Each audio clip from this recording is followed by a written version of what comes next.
بسم اللہ الرحمن الرحیم۔ شروع اللہ کا نام لے کر جو بڑا مہربان نہایت رحم والا ہے۔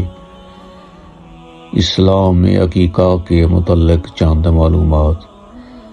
اسلام میں جب نومولود بچہ یا بچی پیدا ہوتی ہے تو اس کے عقیقہ کے کرنے کا حکم ہے۔ رسول اللہ صلی اللہ علیہ وسلم نے فرمایا، بچہ اپنے عقیقے کے ساتھ گروی ہے۔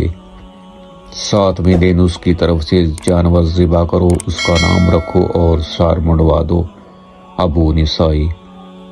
بالوں کے ہم وزن چاندی خیرات کر دینا سنت رسول ہے۔ جامع ترمذی۔ نام پہلے دن بھی رکھا جا سکتا ہے، بخاری شریف۔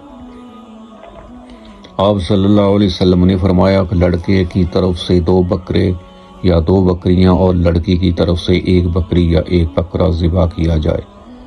ابو داؤد۔ پیدائش کے 7ویں دن ختنہ کیا جائے تو بہتر ہے، اس لیے کہ آپ صلی اللہ علیہ وسلم نے حسن اور حسین رضی اللہ تعالیٰ عنہما کا ختنہ 7ویں دن کیا تھا۔ اگر تاخیر ہو جائے تو بالغ ہونے سے پہلے ختنہ کر لیا جائے، اور اگر پھر بھی بوجہ مجبوری رہ جائے تو بلوغت کے بعد زندگی کے کسی بھی حصے میں ختنہ کیا جا سکتا ہے، لیکن اس میں جلدی کرنی چاہیے۔